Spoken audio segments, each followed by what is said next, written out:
Welcome. We're the two teachers, and we are at the Institute of Politics at the University of Chicago. We're about to get schooled.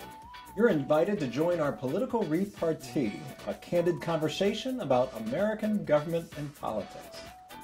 Today we're talking with Ron Brownstein. Ron is a two-time Pulitzer finalist and one of Washington's most noted and respected journalists. Currently writing for the National Journal, Ron is considered an essential gatekeeper to what is important inside our political arena. Now it's time to get schooled.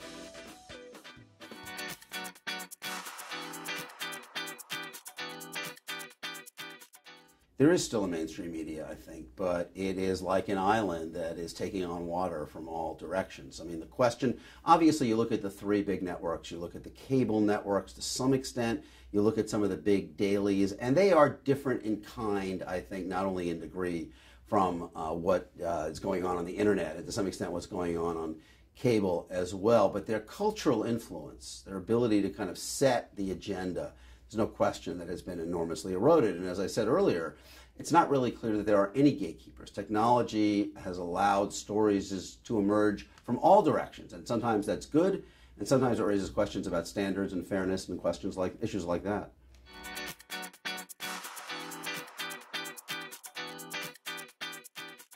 You know, I think the big change is that two interrelated kind of trends. One is the emergence of more overtly partisan media of left and right that really sees its role as advancing one side in the argument. And kind of related to that has been the erosion of trust in the mainstream media across party lines. I mean, there are very few institutions that now, if you look at the polling, inspire faith among both Democrats and Republicans. So there's a sense that we're kind of segmenting into information ghettos.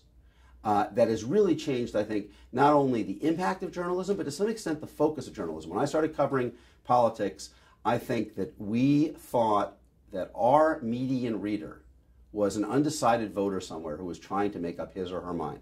And I don't think that is what people see anymore as the median reader. I think people see the median reader as a fan of one team or the other that really wants to know how their team is doing, and that changes everything.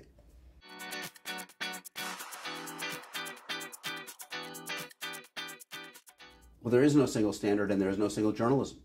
I mean, the number of institutions and individuals who operate under the umbrella of, quote, journalism is vastly larger and more diverse than probably at any time in our history. That's what the internet does. It basically reduces the barriers to entry pretty close to absolute zero. And at times that is incredibly democratizing and invigorating, and it brings in all these voices who might not have made it through the funnel when there was more of a kind of a media gatekeeper function. On the other hand, it makes the concept of standards really hard. I mean, you know, when stories emerge somewhere and people retweet them, and then news or websites, you know, respond to the tweets, and then it turns out not to be true. The New York Times may never have printed it. The New York Times may have decided that it was never, you know, justified enough, never had the proof to meet its standard, and yet millions and millions of people know it anyway. So, you know, the ability of any institution to impose standards, I think, is almost completely gone.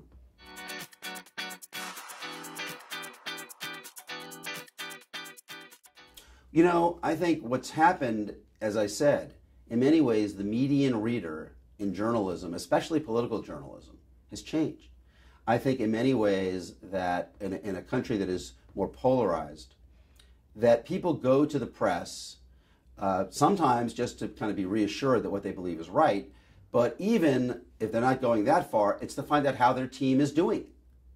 You know, I mean, I think there are a lot of readers now who kind of who know where they are, but really kind of know, you know, it's almost like an ESPN type function for political reporting. And in this context, there's nothing wrong with horse race journalism. My main problem with horse race journalism is that it's often shallow, meaningless, and wrong. That the economic imperatives of the cable internet world. What are the economic imperatives of the cable internet world? It is to convince you that important things are happening 8, 10, 12 times a day, so you're always checking back. And that's almost completely wrong. You know, when it comes to especially our big national elections, what matters really, I think, is watching the paint dry. And, they are the result of big long-term changes in society, the economy, demography, how the parties are positioning themselves. Almost the vast majority of stuff that we obsess about on cable and the internet on a daily basis is irrelevant to the outcome. And some of the most famous news outlets, you would have a better idea of who was going to win if you never read them than if you read them every day.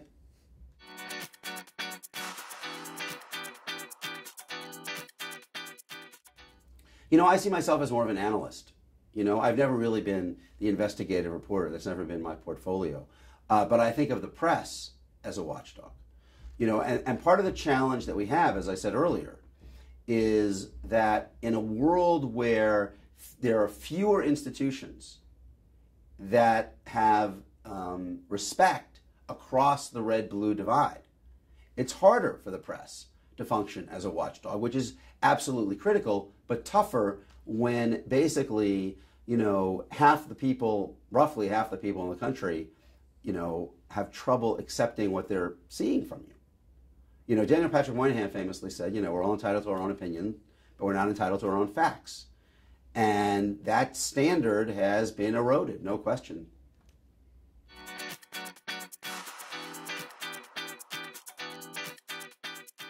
They're the same they've always been, asking a lot of questions, reading a lot of documents, which isn't done enough, talking to people who have subpoena power, which is something journalists don't, whether it's prosecutors or congressional investigators.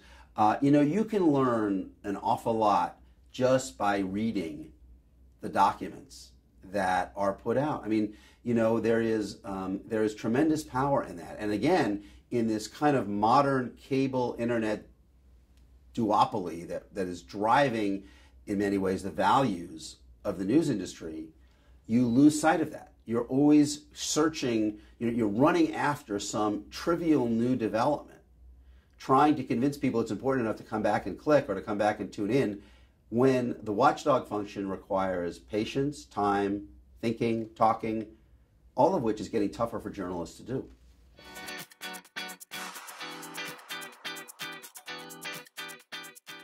Well, people talk about kind of threats and lack of access, and I suppose that matters somewhat, but really it's secrecy, right? I mean, it is, a great deal of what you want to know about what government is doing is not easily obtainable.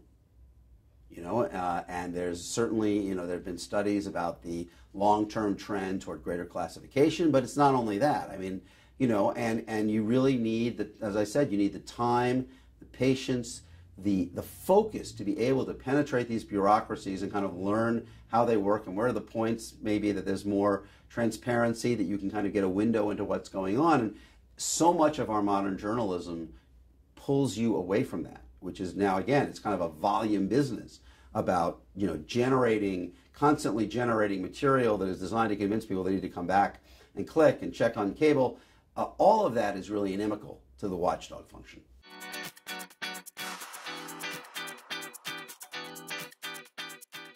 I think it is possible. I think there are plenty of institutions that, aspire to it, and reporters who aspire to it every day, who don't hit the mark always, whose underlying assumptions reflect certain worldviews that are, grow out of who they are and where they were born and what their experiences have been.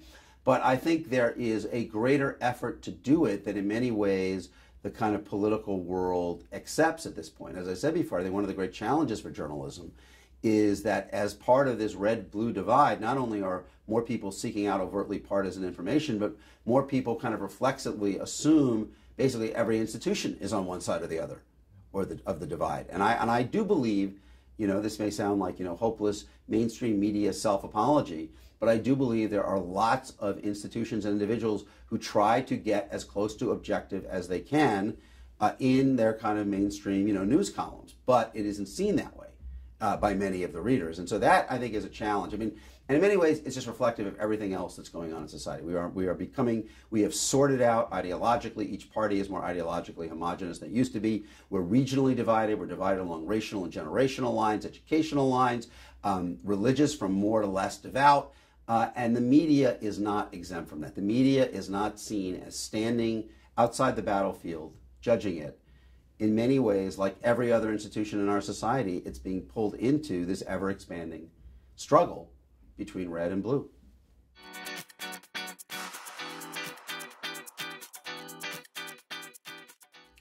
This is one of the most vexing and difficult issues, I think, for journalists, because by definition, someone who is kind of going outside of the chain of command and is leaking information to you has a reason to do so. They have a self-interest in doing so. And so it requires a lot of checking and understanding about what the dynamic is.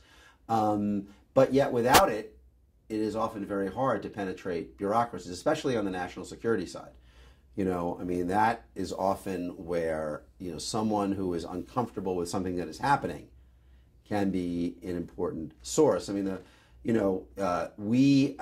at the political White House kind of strategy end, and even there, you frequently have the situation where people will only kind of give you a reasonably revealing window into the thinking when guaranteed anonymity. But you have to kind of understand that even as they are offering you this peek behind the curtain, there's a reason they're doing so.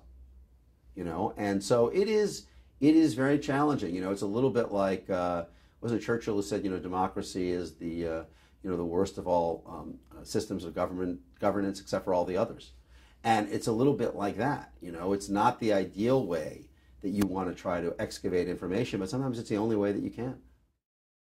At today's political repartee, we've learned 3 essential lessons. Ron Brownstein, noted journalist, reminded us that to a great extent the media play an important role, just like they have from the early days of our republic. But that role is changing fast. The essential role of the media and the press is to hold government accountable so that we, the people, can get information and hold the government responsible. Despite all the changes, the media still play that role as gatekeeper, horse race journalist, and watchdog, just like they did in the early days of our republic. But you have so many more choices because of technology on where to get your news. The internet, cable TV, all sorts of radio, that's really changed the complexion of modern media. Ron Brownstein told us that increasingly viewers of the news don't look for information, they look to be affirmed in our partisan politics. They want to be told that what they believe is right. We're still looking for those trustworthy journalists who tell us the way things are. We're looking for someone like Ron Brownstein.